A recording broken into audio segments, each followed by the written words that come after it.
అంటే పూజా గది తూర్పు దిక్కులోనే ఉండాలి ఎందుకు అంటారండి అంటే ఇక్కడ రెండు ఉన్నాయండి. దేవాలయంలో మాత్రం స్వామివారిని పశ్చిమంలో పెట్టి తూర్పు చూసేటట్టుగా చేస్తున్నారు.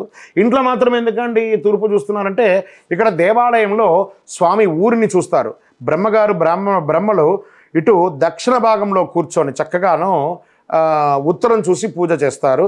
ఆ స్వామివారికి చైతన్యం పెరుగుతుంది, దానివల్ల యోగక్షేమం అవుతుంది. అదే మన ఇంటిలో మనం తూర్పు ముఖంగా చూసి పూజ చేస్తూ ఉంటాం. బాగా గుర్తుపెట్టుకోండి, మన యొక్క పృష్ఠ భాగం సూర్యుడికి కనబడదు, దానివల్ల ఐశ్వర్యవంతుడు కాబట్టి చూడండి. రాముడు మరియు రావణాసురుడు యుద్ధంలో ఒకరోజు కూడా రాముడు తూర్పు దిక్కుకి తన పృష్ఠ భాగాన్ని చూపకుండా తూర్పు ముఖంగానే యుద్ధం చేశారు కాబట్టి గెలిచారు.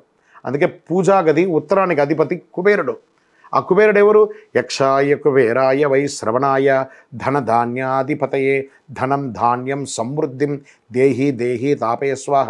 సాక్షాత్ లక్ష్మీదేవి యొక్క మనం ఏం చెప్తాం, మన చీఫ్ రెవెన్యూ ఆఫీసర్ అంటాం కదా, అలా గవర్నర్ అంటాం కదా, ఆర్బీఐ గవర్నర్ లాగా ఆ లక్ష్మీదేవికి గవర్నర్.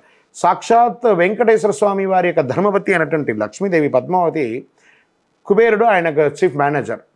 కానీ అమ్మవారే ఇవ్వచ్చు కదా వెంకటేశ్వర స్వామికి, అప్పు లేదు, కుబేరుడు ద్వారానే కుబేరుడు ద్వారానే ఇచ్చారు. అందుకే మనకు కూడా బ్యాంక్ వగేరాలన్నీ పెట్టారంటే ఆ కుబేరుని యొక్క స్థానం ఈ ఉత్తర ఈశాన్యానికి చాలా అధిపతి. అందుకే పూజా గది తూర్పు ముఖంగా కానీ ఉత్తర ముఖంగానే ఉంటే చాలా బాగా ఉంటారు. అదే దక్షిణ ముఖంగా పెడితే యముడు వచ్చి ఆ ఇంట్లో స్థిరవాసంగా కూర్చొని దౌర్భాగ్యాన్ని ఇస్తారట. అందుకే తూర్పు ఉత్తర భాగాల్లో పెట్టవచ్చు అని చెప్పి చెప్పడం జరుగుతుంది.